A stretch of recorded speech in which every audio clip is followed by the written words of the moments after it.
খুলেন বাইজিদ বোস্তামির কিতাব, পড়েন, ওটা মোতালা করেন। ওটা রাত্র পার হয়ে যাবে যেদিন বাইজিদ বোস্তামি 5 লক্ষ খ্রিস্টান পাদ্রী যার হাতে মুসলমান হয়েছিল, 5 লক্ষ এক বৈঠকে। স্বপ্নে দেখা হয়েছিল, সমস্ত পাদ্রীদের মিলন মেলা ছিল। স্বপ্নে আল্লাহ দেখাইছিলেন যে বাইজিদ আজকে এদের পোশাক পরা ভিতরে ঢুকা যা, আমি কিছু করতে চাইতেছি। একবার, দুইবার, তিনবার স্বপ্নে দেখছেন। তারপরে ভাবছেন যে ওই পোশাক পরবো তো পরবো কি করা। তা আল্লাহ বলছে বাইজিদ পরানে হেফাজত করবো তো আমিই করব। যা পড়। ওদের পোশাক পরা ভিতরে ঢুকা গেছে। সবচেয়ে বড় পাদ্রী যখন স্টেজে বসছে তো তার চৌকি, তার চেয়ার হেলতে শুরু করছে, মুখ বন্ধ হয়ে গেছে। তো বাইজিদের সমস্ত পাদ্রীরা বলছে আপনি আমাদের পোপ, আপনি আমাদের বড়, আপনার থেকে আমরা জ্ঞান পাই, আমাদের ভিতর আলোকিত হয়, আপনি মুখ দিয়া কথা খোলেন না কেন, বলেন না কেন? তো পাদ্রী বলতেছে বলবো তো বলবো কি করে, এখানে একজন মোহাম্মদী আছে। বলবো তো বলবো কি করে, এখানে একজন মোহাম্মদী বসে আছে, যার কারণে আমার চেয়ার হেলতেছে, আমার মুখ বন্ধ হয়ে আসতেছে। সমস্ত পাদ্রীরা বলছে দেখা দেন, গর্দান উড়াইয়া দিব এক্ষণ। বলছে না, জুরুম আসছে বিদায় এটা কোনো দোষণীয় না, এই জন্য গর্দান উড়াইয়া দিবে এটা হয় না। আমি একে পরীক্ষা করব, যদি এ পাশ করে তাহলে ছেড়া দিব, আর যদি পাশ না করে তাহলে আর গর্দান উড়াইয়া দিব। 62টা প্রশ্ন করছিলেন, 62টা। কয়টা? কয়টা? কয়টা? 62টা বলার সময় আমার কাছে নাই, একটা বুঝলাম 62টার ভিতরে।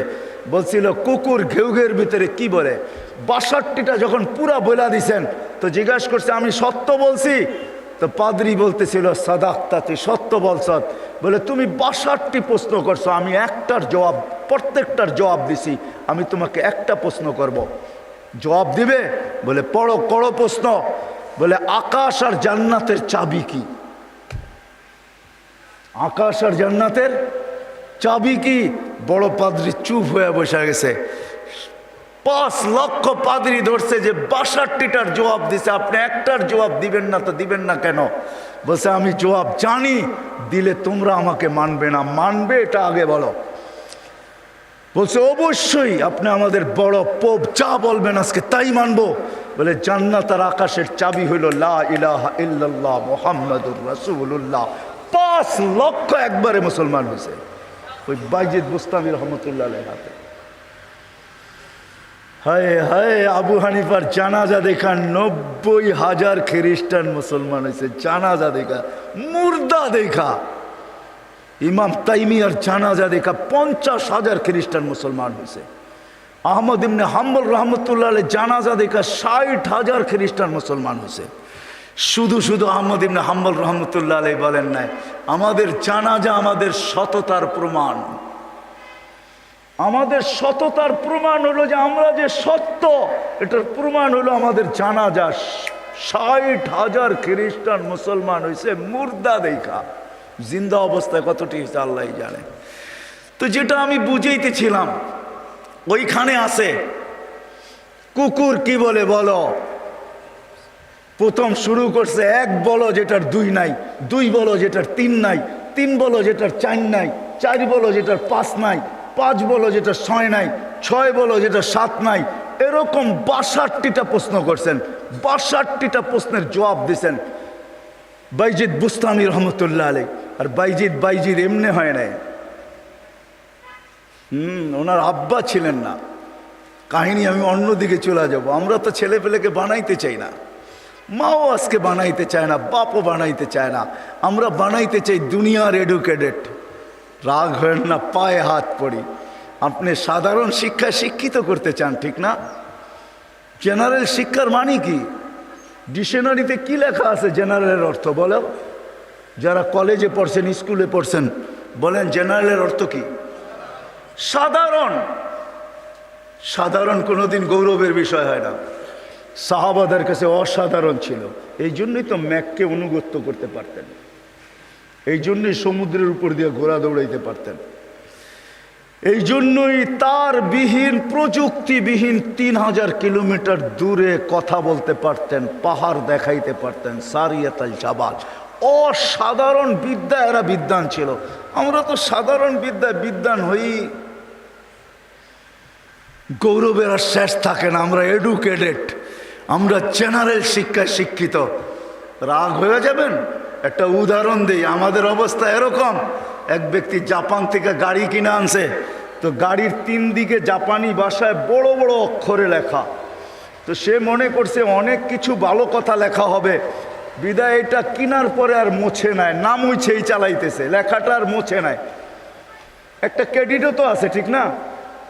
সামনের গ্লাসে তো লেখা যায় না, 3 দিকে লেখা, এটা চালাইতেছে। তো কোনো জাপানিজ আসছে বাংলাদেশে, তো ও আরেক গাড়ি দিয়া যাইতেছে, তো দেখতেছে ওই লেখা গাড়িটা সামনে দিয়া যাইতেছে, 3 দিকেই লেখা। তো মুস্কি মুস্কি হাসতেছে। তর্জমান জিজ্ঞাসা করতেছে, তুই হাসিস কেন? কই সামনের গাড়িটা দেখে হাসি। কয় কেন, কি এটার ভিতরে? কয় যে 3 দিকেই তো লেখা, ও মোছে নাই কেন এটা? কয় তা তো বলতে পারবো না, ও এটাকে ক্রেডিট মনে করছে, জাপান থেকে লেখা আসছে, এত সুন্দর লেখা, এটা মুছার আর কি দরকার, আমি চালাই না, আমার মতো লেখাওয়ালা গাড়ি তো বাংলাদেশে একটাও নাই, ঠিক না? একটা বাবতও আছে, ঠিক না? পৃথকত্ব তো আছে আমার একটা। তো বলে যে এইটা দেখে হাসতেছি কেন জানিস?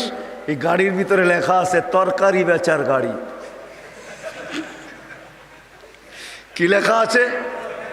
পিছনেও লেখা তরকারি বেচার গাড়ি, ডাইনেও লেখা তরকারি বেচার গাড়ি, বামেও লেখা তরকারি বেচার গাড়ি। খালি সামনের গ্লাসে লিখতে পারে না, তাইলে লুকিং নষ্ট হয়ে যাবে, কেমনে দেখবে আর কেমনে চালাবে। আমরা আজকে সাধারণ শিক্ষায় শিক্ষিত হয়ে আমরাও গৌরব করতেছি, আমরা বড় এডুকেটেড। সাহাবা অসাধারণ শিক্ষায় শিক্ষিত ছিল। এটা আমার বোঝানোর ইচ্ছা না। বাইজিদ বুস্তামি রহমতুল্লাহ আলাইহ মার কোরবানির কারণে উনি বাইজিদ হয়েছেন, ওই কাহিনীর দিকে নিয়ে যেতে চাই না আপনাদেরকে। আমার হাতেও সময় নাই যে আমি ওই দিকে নিয়ে যাব। উনি ছোট বয়সে বাপ মারা গেছে, মা পরের বাড়িতে কাজ করতেন। 2 দিন পরে ভাবছেন, আমি যদি এইভাবে ছেলেটাকে কোথাও না দিতে পারি তাইলে আমার ছেলেটা হারায়া যাবে। আমি তো মা পরের বাড়িতে কাজ করি। খুঁজতে খুঁজতে এক আল্লাহওয়ালার সন্ধান পাইছেন। মানুষ বলছে ওই আলেম ওইখানে আছে, আল্লাহওয়ালা ও আলেমও যদি তোমার ছেলেটাকে নেয় বা তুমি যদি দিয়ে আসতে পারো তাইলে হয়তো তোমার ছেলে মানুষ হয়ে বাহির হবে। যা হাতে পায়ে ধরছেন, আমি বিধবা, আমার কোনো সন্তান নাই, স্বামী নাই, আমি পরের বাড়িতে কাজ করি, আমি চাই আমার ছেলেটা মানুষ হোক, আল্লাহওয়ালা হোক, দিনদার হোক, আল্লাহর এলেমওয়ালা হোক, আপনাদের মতো আলেম হোক, আপনি দয়া করে আমার ছেলেটাকে রাখেন। শাইখ রাজি হয়েছে, মা শর্ত দিছে, আপনি আমার ছেলেকে ওই দিন পর্যন্ত বাড়ি পাঠাইতে পারবেন না যতদিন পর্যন্ত আপনার মতো না বানায় দেন। শাইখ অঙ্গীকারবদ্ধ হয়েছেন যে আমি পাঠাবো না যতদিন পর্যন্ত আমার মতো বড় না বানায় দেই। 2-4 দিন পরে মাস গেছে, 2-4 মাস পরে বাইজিদ কাঁদতে শুরু করছে যে সবার বাবা আসে, মা আসে, আমার মা তো পরের বাড়িতে কাজ করে, আমার মা তো আসে না। ও শাইখ আমাকে একটু মাকে দেখতে দেন না। তো শাইখ বলছে, তোমার মার সাথে আমি ওয়াদাবদ্ধ, আমার মতো না বানানো ব্যতীত তোমাকে পাঠাবো না। বলছে না, আমি মাকে দেখতেই চাই। ছোট কচি বাচ্চা, শাইখ তার দিল ভাঙতে চান না। একদিকে ছুটি না দিলে বাচ্চার দিল ভাঙা যায়, যেটা মেড ইন আল্লাহ, আরেকদিকে ছুটি দিলে মার অঙ্গীকার ভাঙা যায়। শাইখ তখন বলছেন, বেটা ছুটি দিতে পারি, এতগুলো সবক যদি তুই আজকে আমাকে শুনাইতে পারিস, কোরআনের এতটুকু যদি মুখস্থ শুনাইতে পারিস। বাইজিদ বুস্তামি কোরআন নিছেন, হাত উঠায়া দিছেন, মালিক মাকেই তো দেখতে যাব, কোরআন তো দিলের ভেতরে তুই জমায়া দিবি, তুই না দিলে তো আমি মুখস্থ করতে পারবো না। চোখের পানি, কচির ঠোঁটের পানি ছেড়া দিয়া বাইজিদ যখন হাত তুলছেন, পৃষ্ঠা উল্টাইতে ছিল কথা। কোরআন যেন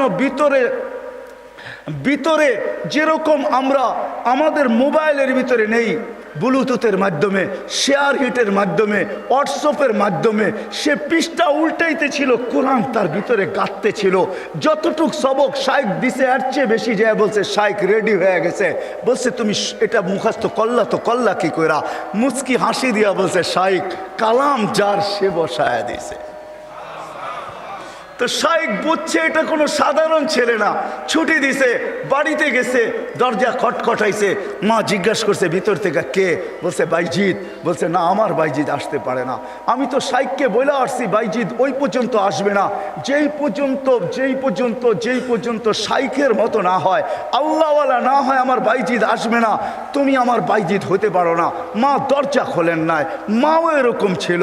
এই জন্যই তো বলে মা যদি ফাতেমা হয় তো সন্তান হাসান হোসাইনি হয়, মা যদি ফাতেমা হয় তো সন্তান আব্দুল কাদের জিলানি হয়। মা যদি এরকম হয় তাইলে ছেলেও বাইজিৎ বুস্তামি হয়। বাইজিৎ ফিরে আসছে, এসে বলছে শাইখ আমাকে আর ছুটি দিবেন না। আম্মা দরজা খোলেন নাই। আম্মা মানতেই রাজি ছিল না যে আমি ওনার বাইজিৎ। একাধারে যখন 1 বৎসর 2 বৎসর 12 বৎসর কেটে গেছে, তার পড়া কমপ্লিট হয়ে গেছে। 18 বৎসর বয়সে যখন শাইখ বাইজিৎ বুস্তামি উপনীত হয়েছেন, পড়া কমপ্লিট, রাত্রে তাহাজ্জুদ পড়তেছেন, সেজদায় যখন কাঁদতেছেন, পড়া কাঁদতেছে, শাইখ ঘুমাইতেছে, আল্লাহর রসুল স্বপ্নে আসছেন। আর আয়সা বলতেছে ওঠো বাইজিৎকের কাছে যাও, তোমার মাথার পাগড়ি বাইজিৎকে পড়াও, আমরা বেলায়েতের পাগড়ি বাইজিৎকে আজকে পড়াইতে চাই। বাইজিৎকে বলো সে যেন কাজ যায় শুরু করে। কমপ্লিট হয়ে গেছে, যাও। তার মা তার জন্য অপেক্ষা করতেছে। বৃদ্ধ হয়ে গেছে, কোনদিন দুনিয়ার থেকে চলে যায়। বাইজিদের মাথায় বেলায়েতের পাগড়ি আমি তোমার মাথায় পড়াইলাম, তুমি বাইজিদ উস্তাদ হিসাবে বাইজিদের মাথায় পড়ায় দাও। যা দেখে বাইজিদ রহমতুল্লাহ আলাইহি সেজদায় পড়ে কাঁদতেছেন। উঠাইছে উস্তাদ, বেটা ওঠ, হয়ে গেছে কাম। কি হয়ে গেছে? আল্লাহর রসুল পাগড়ি আমাকে পড়ায় দিয়ে গেছে, বলছে তোকে পড়ায় দিতে। বেলায়েতের দরজায় আল্লাহ তোকে পৌঁছায় দিছে, হুকুম আসছে যা মার পায়ে যা, আর কালকের থেকে কাজ শুরু কর। ওই দিন যা যখন দরজা খটখটাইছে, মা খুইলা জড়ায়া ধরছেন। আর খুইলা জড়ায়া ধরেন নাই, শুধু পানির গ্লাসের কথা আমরা শুনি, এটা তো কোনোদিন বাস্তবটা শুনি না। মা বুকে জড়ায়া ধরে নিয়া মাও দেখা ফেলছেন, মাও শোনা ফেলছেন। আল্লাহ রসুল মাকেও শোনায়া দিছে। মা বুকে জড়ায়া ধরে বলছে আল্লাহ যেটুক পৌঁছাইছ বাকিটুক আমার দোয়ার দ্বারা পৌঁছায় দেয়। ওই দিন থেকে বাইজিদ অলিকুল শিরোমণি হয়ে গেছে। মা হাত তুলছেন। তো বাইজিদ বুস্তামি রহমতুল্লাহ আলাইহি জীবনীর থেকে আমি বাহির হয়ে গেছি। ওনার জীবনী পড়া দেখেন, কুকুর পর্যন্ত আমাদেরকে সতর্ক করে চলে যেতে হবে, থাকা যাবে না, কেউ থাকবে না। হায় হায়, আমরা যাত্রী, যাত্রা আমাদের চলবান। আজকে আসি কালকে থাকবো না, কিন্তু নিজেকে প্রস্তুত করে নিয়ে যেতে হবে, গুছায় নিয়ে যেতে হবে, বানায় নিয়ে যেতে হবে। যুবক তুমিও তোমাকে বানায় নিয়ে যাও।